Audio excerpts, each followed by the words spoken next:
भारत में क्यों हुई? यह बहुत ही इंपॉर्टेंट सवाल है।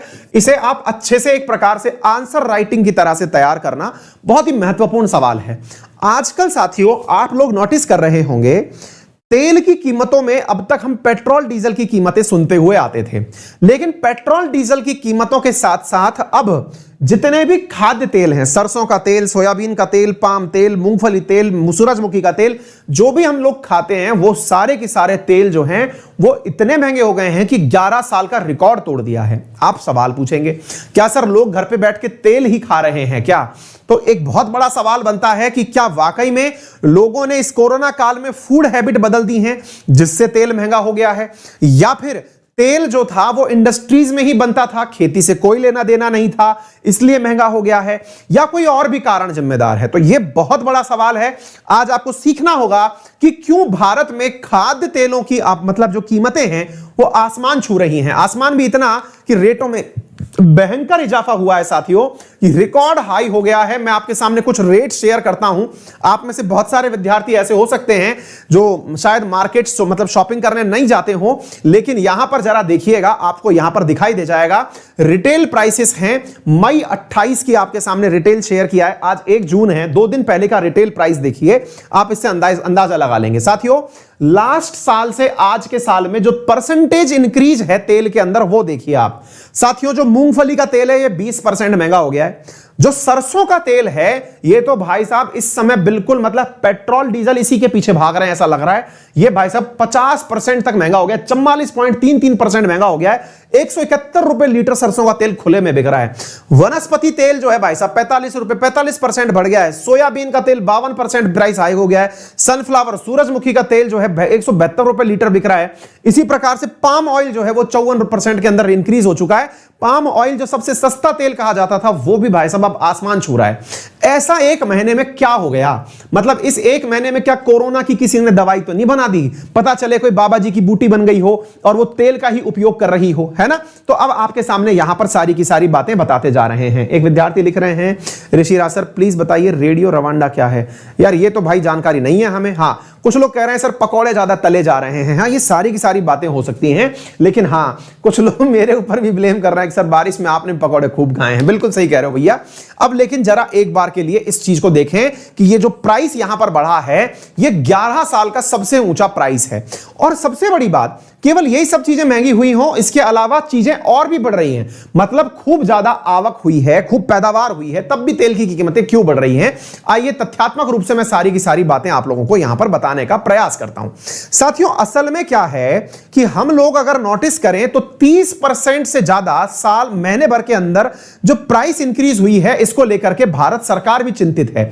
लेकिन इस चिंता के पीछे आपको कुछ तथ्यात्मक जानकारियां पता होनी जरूरी है, और वो तथ्यात्मक जानकारी क्या है आइए मैं आपको बताता हूं। साथियों असल में क्या है कि भारत के अंदर जितना भी तेल हम लोग मतलब खाते हैं उसमें से हम लोग अधिकांश तेल आयात करते हैं। मान लीजिएगा कि भारत के अंदर 24 मिलियन टन, अब आपको यही बात अच्छे से समझनी होगी, हमारे पास 24 मिलियन टन की क्या है, मिलियन टन की रिक्वायरमेंट है। इंडिया के अंदर जो तेल की हमको आवश्यकता है प्रतिवर्ष वो कितनी है? वो हमारे पास 24 मिलियन टन हमें तेल चाहिए खाने के लिए, साबुन सोडे के निर्माण के लिए। लेकिन वास्तविकता में हमारे यहां जो पैदावार हो रही है वो इसकी लगभग आधी ही है। लगभग 10 से 12 मिलियन टन ही हम अपने यहां पर बना पाते हैं। अर्थात हमारे यहां का आधे से अधिक जो तेल है वो बाहर से आता है। अगर बाहर से तेल आ रहा है तो इसका मतलब यह हुआ कि बाहर के जो कारण हैं, यानी बाहर के जो एक्सटर्नल फैक्टर्स हैं, वो हमारे तेल की कीमतों के ऊपर बहुत बड़ा रोल निभा रहे हैं। तो बड़ा सवाल यह बनता है कि बाहर ऐसा कौन सा फैक्टर आ गया? आप जरा सोच के देखिए, हम अपने तेल का 56% इंपोर्ट करते हैं। हमारे एडिबल ऑयल्स का हम 56% इंपोर्ट करते हैं। आप इससे अंदाजा लगाइए। दूसरी एक बड़ी बात मैं आपको और बता देता हूं साथियों, 1993 से लेकर के और 2004 के बीच में अगर हम लोग देखें तो कितना परसेंटेज इंक्रीज हुआ है आप अंदाजा लगाइए। आप जानकर हैरान हो जाएंगे साथियों इन फैक्ट्स को देख करके। पहले भारत में 1993 में प्रति व्यक्ति 0.37 किलोग्राम जो था वो प्रति व्यक्ति महीने के अंदर तेल खर्च करता था, यानी 300 ml खर्चा हुआ करता था भारत में। थोड़ा सा इस फैक्ट को देखिएगा, इस फैक्ट से आप अपने आप को भी रिलेट कर पाएंगे और जरा ध्यान से देखेंगे। इधर देखिए साथियों, भारत में पहले ऐसा होता था कि 1993 में हम लोग 300 ml एक व्यक्ति एक महीने में तेल यूज करता था। 2004 में हमारा यूज बढ़कर के हुआ जस्ट डबल। 10 साल में हमने 10 यानी कि प्रति व्यक्ति 660 ml यानी कि 1 लीटर का 66वां हिस्सा हमने तेल में यूज करना शुरू कर दिया। प्रति व्यक्ति हमारी खपत इतनी हो गई। साथियों 2011-12 के अंदर ग्रामीणों में बढ़कर के ये तेल जो है 0.67% और शहरों में प्रति व्यक्ति जो तेल की खपत है ये 0.85 लीटर हो गई प्रति व्यक्ति प्रति माह। कृषि और किसान कल्याण मंत्रालय के अनुसार अगर हम लेकर के चलें तो अब यदि आप देखें तो आप देख करके हैरान हो जाएंगे कि पिछले 5 वर्ष में भारत में जो प्रति व्यक्ति तेल की खपत है वो कितनी हो गई है, 19.80 किलोग्राम हो गई है। 19.80 का मतलब हुआ सीधा सीधा 1.5 किलो मतलब 1.5 किलो प्रति माह प्रति व्यक्ति तेल की खपत। तो पहली बात तो यह कि भारतवासियों की तेल की खपत बढ़ी है। पहली चीज तो ये, तेल की खपत लगातार बढ़ती जा रही है, डिमांड तो बढ़नी ही है, लेकिन उस उपस्थिति में हमारे पास तेल इतना पैदा नहीं होता। ऐसी स्थिति में 56% तेल हमें इंपोर्ट करना पड़ता है। जब 56% हमारा तेल इंपोर्ट किया जाता है तो उस इंपोर्ट में अब जो सबसे बड़ी समस्या बन रही है वो क्या है, अब मैं आपको वो बताता हूं। साथियों, भारत सोयाबीन का तेल इंपोर्ट करता है अर्जेंटीना और ब्राजील से। अर्जेंटीना और ब्राजील जो कि साउथ अमेरिकी कंट्री हैं, उनसे हम इंपोर्ट करते हैं। इंडोनेशिया और मलेशिया से पाम का तेल करते हैं। यूक्रेन और अर्जेंटीना से हम सूरजमुखी का तेल इंपोर्ट करते हैं। तो हुआ क्या साथियों, इन तेल के साथ साथ अब दिक्कत यहां पर यह फंस गई है कि लोग जो हैं यहां पर पूरी दुनिया में वेजिटेबल ऑयल से आजकल बायोफ्यूल बनाने की बड़ी नई कवायद शुरू हो गई है। अब इस बात को भी थोड़ा समझने का प्रयास करिए, बायोफ्यूल क्या होता है। देखिए साथियों, आप में से बहुत सारे लोगों को मालूम होगा कि सरकारें आजकल एक नया इनिशिएटिव लेकर के आई हैं। आपको मालूम होगा भारत सरकार ने भी E20 नामक फ्यूल लॉन्च किया है रिसेंटली, जिसमें उसने यह कहा है कि 20% तक इथेनॉल हम पेट्रोल में मिलाना चाहते हैं, और मिलाने को अंग्रेजी में ब्लेंडिंग कहते हैं, इथेनॉल के केस में, पेट्रोल के केस में। ऐसे ही जो डीजल है, उस डीजल के अंदर साथियों मतलब जो एस्टर्स बनते हैं, एस्टर किससे बनता है, जो आपके खाद्य तेलों से, तेल से बनने वाला जो एस्टर है, इसको मिलाने की बात चल रही है, यानी डीजल भी अब बायोडीजल होगा।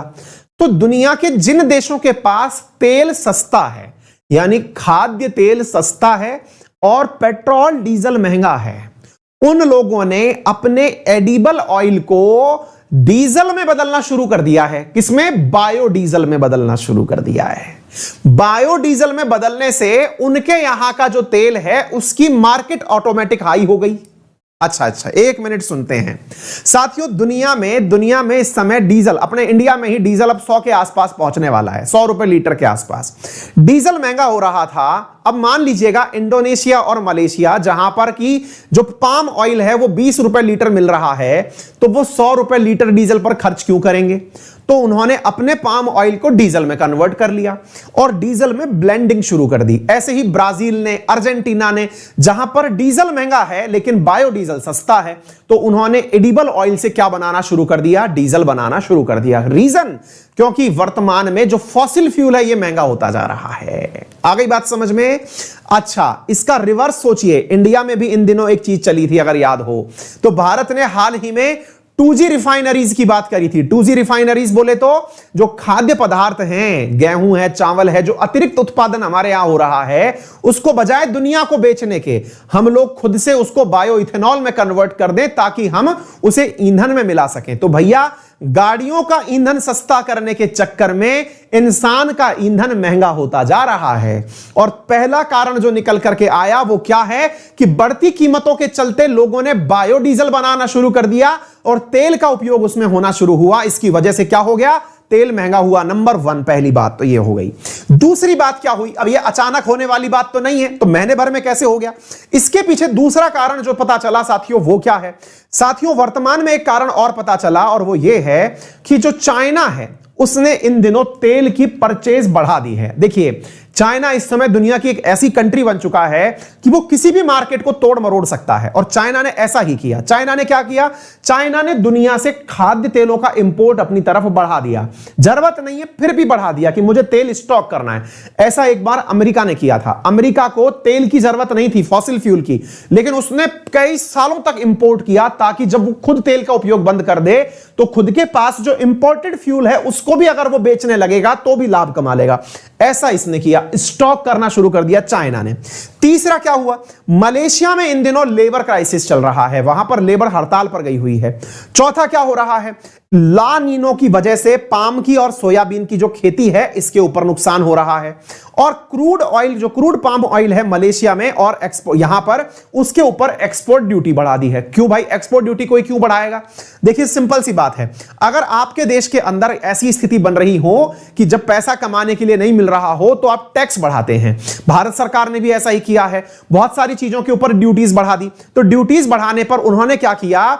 इंडोनेशिया वालों ने अपने यहां से, इंडोनेशिया और मलेशिया वालों ने जो पाम एक्सपोर्ट हो रहा था उसके ऊपर एक्सपोर्ट ड्यूटी बढ़ा दी। बोले खाना पीना तो कोई छोड़ेगा नहीं, कमाए कैसे? तो बोले ये लोग तेल मंगाए बिना रहेंगे नहीं, इनके ऊपर टैक्स लगाओ। तो उन्होंने एक्सपोर्ट पर ड्यूटी बढ़ा दी, इससे तेल हमारे लिए महंगा होकर मिल रहा है। कई सारे कारण। अब आप पूछेंगे सर भारत सरकार को ड्यूटी कम कर देनी चाहिए। भाई ऐसी स्थिति है तो भारत सरकार को टैक्स कम कर देना चाहिए। भारत सरकार टैक्स कम कर दे तो फिर यहां पर एक मुसीबत यह भी है कि भारत में जैसे ही कीमतें कम आएंगी पड़ोसी मुल्कों को फिर लगेगा कि कीमत कम हो गई है और बढ़ाया जा सकता है, तो वो कीमतें और बढ़ा सकते हैं। तो देखिए कितने सारे कारण हुए। पहला, लगातार दशकों से बदलती जा रही भारतीयों की फूड हैबिट बदलना।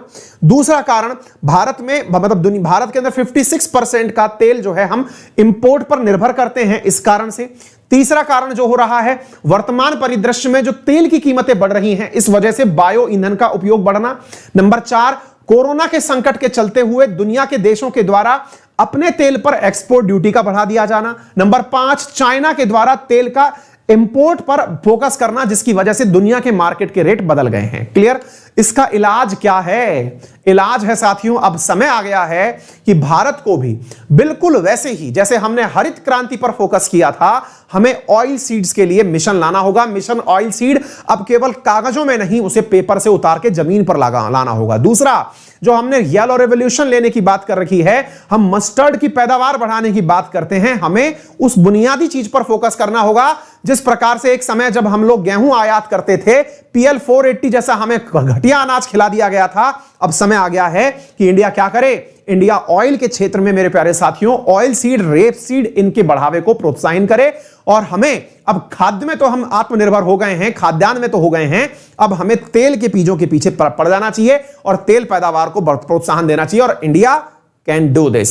और हम जल्दी ही करेंगे। आप देख लेना अगले साल के डेटा जब आएंगे, भारत के किसान इस चीज को समझ चुके हैं कि मुनाफा अब तेल बेचने में है, तो बढ़िया से अब किसान जो है वो फसल भी वही बोएगा जिसकी कीमतें अच्छी मिलेंगी।